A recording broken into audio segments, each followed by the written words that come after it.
Bonjour à tous et bienvenue dans ce petit Ce que je dois savoir donc sur les fonctions affines. Donc ça c'est la première partie, on fera la deuxième partie un peu plus tard dans l'année. Donc ce qu'il faut savoir de très important, c'est qu'on a trois fonctions, d'accord? Trois types de fonctions. On a les fonctions affines qui sont de la forme ax plus b, on a les fonctions linéaires qui sont de la forme ax, et ensuite on a les fonctions constantes qui sont simplement de la forme b, pardon. Les fonctions constantes, c'est vraiment celles qui nous intéressent le moins, c'est celles qu'on rencontrera le moins, d'accord? Donc on va surtout se concentrer sur affine et linéaire. Un truc très important, si vous avez un x au carré, ce n'est ni affine, ni linéaire, ni constante, c'est une fonction du second degré, je vous l'ai déjà dit, que vous verrez au lycée, d'accord? Donc, ici on a une fonction, 3x moins 4. Je vous demande de calculer l'image de 3, de calculer f de 2, de déterminer l'antécédent de 11, et ensuite, quel nombre a pour image 26, ok? Donc je vous laisse faire pause et le faire. Donc pour ceux qu'on fait pause, c'est très bien, pour les autres, je vais corriger. Alors, calculer l'image de 3. Rien de très compliqué. On va remplacer x par 3. Ok, ça on l'a déjà fait des centaines de fois, donc on va pas non plus y passer 15 ans. D'accord? Donc voilà, on fait son petit calcul très simple. Si vous êtes un peu en galère, vous faites avec la calculatrice, mais j'espère honnêtement que 3 fois 3 moins 4, ça va le faire. Ok? Donc on remplace x par la valeur du nom quand on cherche une image, rien de très compliqué. Quand on cherche f de 2, au final, c'est ce qu'on a fait ici. Hein. On calcule l'image de 2. Donc on cherche f de 2. Donc ça nous fait 6 moins 4, donc 2. Ok? Rien de très compliqué.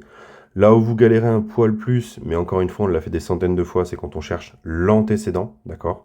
Quand on cherche un antécédent, en fait, ça veut dire qu'à un moment, ma fonction f, elle vaut 11. Sauf que ma fonction, c'est 3x moins 4. Donc ça veut dire que 3x moins 4 vaut 11. D'accord? Donc ça, je l'écris. Je remplace f de x par 3x moins 4. Et ça ensuite, rien de très compliqué. Ok? On va faire une équation comme on sait le faire. Le moins 4 qui est ici, il me gêne. D'accord? On se rappelle, tout ce qui est un x, je vais le mettre à gauche du égal. Tout ce qui n'a pas de x, je vais le mettre à droite du égal. Donc pour enlever le moins 4, je vais faire plus 4. Tout ce que je fais d'un côté, je le fais de l'autre. Donc on se retrouve avec 3x égale à 15. Quand on arrive ici, il faut diviser par 3. Ok?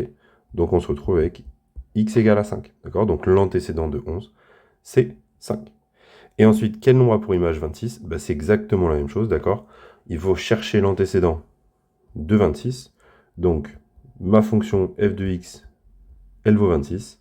Donc ça veut dire que 3x moins 4 égale à 26. Et on fait la même chose, on va faire plus 4 ou moins 4 de chaque côté. Hop, je me suis trompé, je voulais aller trop vite.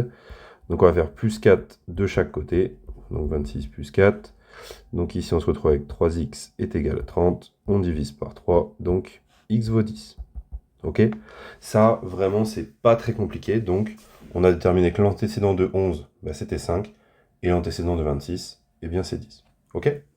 Ensuite, il y a autre chose qui est très important dans ce chapitre, c'est de savoir tracer les graphiques. D'accord? Donc on a deux fonctions, la fonction f de x et la fonction g de x. Donc f de x est une fonction linéaire et g de x est une fonction affine. D'accord? Donc il faut savoir tracer les graphiques. Pour ça, rien de plus simple. On l'a appris en cours. Quand on a des fonctions affines, linéaires et constantes, les représentations graphiques, ce sont des droites. D'accord? Donc on a besoin seulement de 2 points. D'accord? Un truc très important. Si jamais vous tracez une droite qui a cette tête-là, alors bien évidemment à la règle, donc cette tête-là qui est parallèle à l'axe des ordonnées, vous savez directement que c'est faux. Ok? Aucune fonction ne peut avoir cette tête-là. D'accord? Ça, c'est impossible. Par contre, une fonction peut avoir une représentation graphique comme ça. Donc ça, c'est une fonction constante. Donc elle peut être parallèle à l'axe des abscisses. Ça peut marcher. Donc le trait en noir que j'ai fait, ça peut marcher pour une fonction constante. Là, c'est la fonction constante 5, d'accord? Mais à aucun moment, on peut avoir ça, d'accord? Je vais mettre le stylo un peu plus gros, comme ça on verra nos dessins. Et voilà. Ok, donc la première chose à faire, donc là je vais faire pour f, la première chose à faire, c'est de trouver deux valeurs de x, et ensuite de calculer l'image qu'on a, d'accord? Donc, on prend des trucs assez simples, d'accord? Par exemple, je vais prendre x égale à 2, du coup je fais f de 2, ça me fait 3 fois 2, donc 6. Donc j'ai un premier point. Mon premier point, il a pour coordonnées 2, 6. D'accord? Donc je vais en 2, 6. Donc 4, 5, 6. Donc je suis ici. Et j'ai mon premier point. Ok? Ensuite, soit on fait avec un autre x, par exemple, on peut faire avec moins 2, ok? Si on fait avec moins 2, on va tomber sur moins 6, on peut le faire, hein, par exemple. Donc si on fait f de moins 2, bah, ça fait 3 fois moins 2, donc moins 6. Donc j'aurai mon point ici en moins 2, donc là je suis à moins 3, moins 4, moins 5, moins 6. Donc je vais être ici, ok? Mais si on est un peu malin, bah, cette deuxième partie-là, on n'avait même pas besoin de la faire, parce qu'on sait qu'une fonction linéaire, elle passe forcément par l'origine, d'accord? Bah oui, si je prends x égale à 0, 3 fois 0, ça fait forcément 0, d'accord? Toutes les fonctions linéaires passent forcément par l'origine. Attention, ce n'est pas du tout le cas pour une fonction affine. Si vous me tracez une fonction affine qui passe par l'origine, il y a un problème, ça ne marche pas, d'accord? Une fonction linéaire passe par l'origine, mais pas une fonction affine, d'accord? Donc, bah là j'ai carrément mes 3 points. J'ai juste à prendre ma règle. Alors je ne sais pas si ça va bien rendre ici. Tac, un peu galère. Et voilà. Et j'ai, évidemment, ça galère. Tac. Et j'ai ma fonction ici. Alors vous m'excuserez, hein, ici je ne suis pas très bien passé. Et du coup, ça c'est la courbe de f, d'accord? Un C manuscrit. Attention, j'ai pas écrit ça. Ça c'est moche. Ça, je dis pas que je l'ai bien fait, mais c'est déjà un peu plus joli, d'accord? C'est un C manuscrit et un petit f un peu en dessous, ok? Qui signifie la courbe de f. Si vous ne le mettez pas, c'est pas très grave, mais on essaie de bien faire les choses quand même, d'accord? Maintenant, je fais la même chose pour g. Donc, g de x, je ne vais pas l'écrire, hein, il est marqué là-haut. Bah, je peux prendre les mêmes, hein. Si j'ai envie, je peux prendre les mêmes. Je peux prendre x égale à 2, ok, ça marche. Donc, je fais g de 2, donc moins 2 fois 2 plus 2, ok? Donc, moins 2 fois 2, ça fait moins 4, plus 2, donc ça me fait moins 2. Par pitié, si vous galérez à faire ça, faites-le à la calculatrice, d'accord? Ne perdez pas des points bêtement. Un point qui est en 2 moins 2, donc 2 moins 2, qui est ici, ok? Et là, par exemple, si je prends x égale à 0, bah, je peux faire g de 0, moins 2 fois 0, plus 2. Donc, moins 2 fois 0, bah, ça fait 0, et 0 plus 2, ça fait forcément 2. Donc, j'ai un nouveau point ici, tac, en 0, 2, d'accord? Donc, j'ai mes deux points, celui-là et celui-là.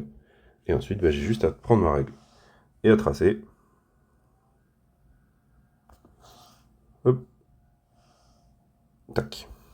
Et encore une fois, on fait attention, on trace des grands traits. D'accord? Je ne me suis pas arrêté ici, je ne me suis pas arrêté ici. On trace des grands traits. Alors, je ne vous demande pas non plus de faire des traits gigantesques, hein, mais au moins, on dépasse bien ceux-là, on dépasse bien celui-là. Ok? Si on voit qu'elles vont se croiser, les droites, on fait en sorte qu'elles se croisent et qu'elles continuent un peu après. Ok?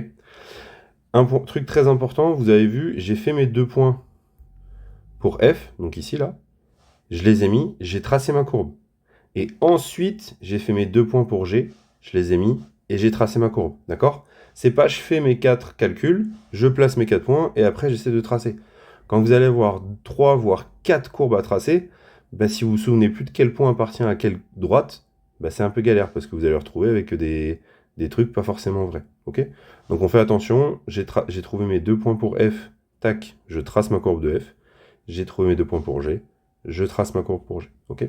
Donc voilà, c'est vraiment pas très compliqué, mais il faut s'entraîner un petit peu. C'est pas compliqué de faire un graphique, hein, on l'a fait en classe. Vous faites 5 carreaux à côté, à gauche, 5 carreaux à droite, 6 carreaux en haut, 6 carreaux en bas. Et ensuite, vous inventez deux petites fonctions comme ça, et c'est hyper rapide. Ok? Donc voilà, bon courage à vous!